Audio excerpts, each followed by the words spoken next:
Shalom Bacha, qu'Akadosh Baruch Hu, il vous donne la santé, la joie, la prospérité, Keneratson.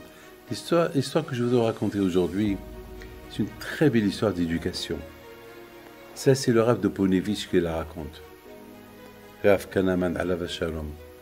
Il raconte que une fois, il s'est passé que il était en Amérique pour ramasser l'argent pour la yeshiva. Et voilà, il voit un monsieur que presque tout son argent, il les donne pour l'éducation, pour les écoles, les yeshivot. Tout le temps, c'était... Donc, il était très, très impressionné de ce monsieur-là. Comment il avait cette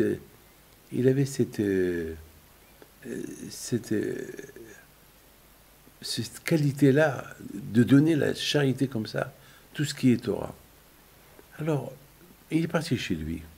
Il dit, voilà, je viens chez toi, pas pour te demander de l'argent, mais je viens pour apprendre. Je vois que tout ce que tu gagnes, tu le donnes, tu aides ceux qui n'ont pas de quoi étudier, tu payes les enfants qui n'ont pas d'école, et tu fais tout pour les inscrire dans les écoles juives.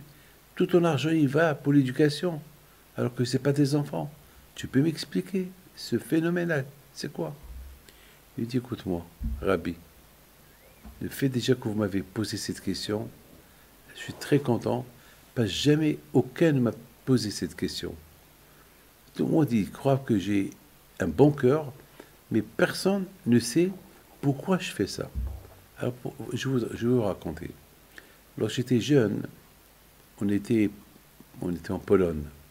Avant la Shoah, mon père, Alav Shalom, il m'a inscrit dans un cheder, dans une école privée. Il y avait un rabbin qui avait 4 ou 5 élèves. Et chaque jour,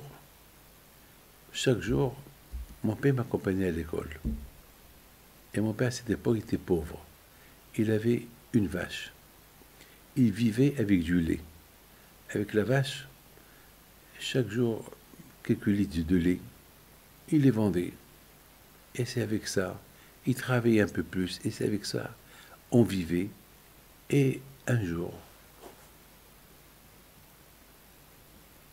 il reçoit la visite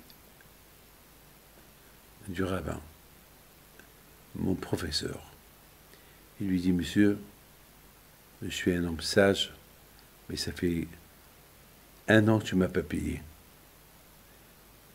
Alors, voilà, je te dis que je vais plus accepter ton fils venir chez moi si tu ne me payes pas. Moi aussi, je suis pauvre et j'ai pas d'argent et chaque sou. Alors, il lui a dit, je m'excuse, je croyais que c'était gratuit. Elle a dit, non, c'est pas gratuit. Tous ces gens, les 4 garçons qui étudient chez moi, leur papa, il paye. Donc, tu me dois 7 roubles. 7 roubles? Mais d'où je vais avoir 7 roubles? Voilà, je vous avertis de maintenant. Il va chez sa femme, il dit à sa femme,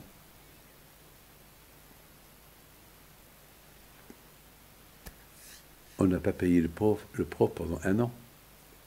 On lui doit 7 roubles. Ici, on ne lui donne pas les 7 roubles, donc il ne va plus accepter son fils chez lui. Qu'est-ce qu'on va faire? Et ma femme elle me dit, tu te rends compte? On ne l'a pas payé pendant 1 an. Oui, on a cru que c'était gratuit. On est fou, mais rien n'est gratuit. Et sinon, on donne notre lait gratuit. Ben, on a cru que c'était gratuit. Bon, qu'est-ce qu'il faut faire? Il faut payer, on ne va pas voler. Et non seulement ça, on se rend compte qu'il va devenir chez nous. Il ne va pas étudier notre fils. Alors j'ai une idée.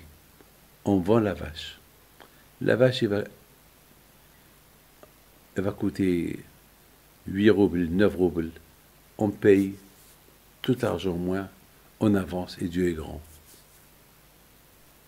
Vous vous rendez compte? Toute la vie de ce monsieur-là, c'est le lait qu'il lui donnait sa vache.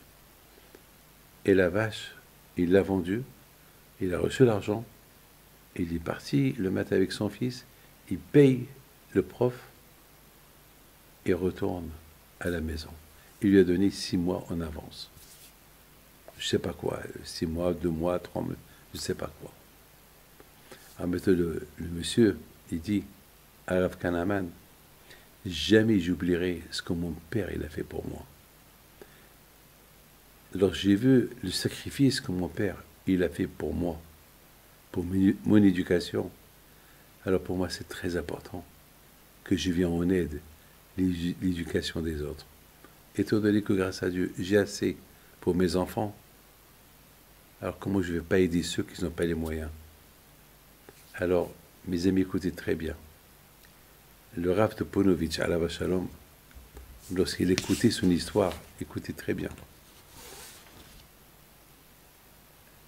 Le Rav de Ponovitch, il dit, regardez ce monsieur-là. Ce monsieur-là, le sacrifice qu'il aide tout le monde, c'est grâce à son père. Son père, il a montré combien la Torah était chère chez lui. Combien il aimait la Torah. Pour lui, il était prêt à vendre la vache pour éduquer son fils. Et à partir de là, mes amis, vous comprenez bien la leçon. Que grâce à Dieu, on a les moyens. Et c'est grâce à ces moyens que nous avons, si on peut aider d'autres qui n'ont pas les moyens pour être scolarisés, c'est une grande mitzvah. C'est là où vous allez montrer l'amour de la Torah que vous avez. Parce que tout le monde dit « j'aime la Torah ». Très bien. Alors si tu aimes la Torah, il faut faciliter à d'autres d'aimer la Torah. Et pour aimer la Torah, il faut qu'ils vont à l'école juive. Que Hachem vous protège et vous donne Bachabatz.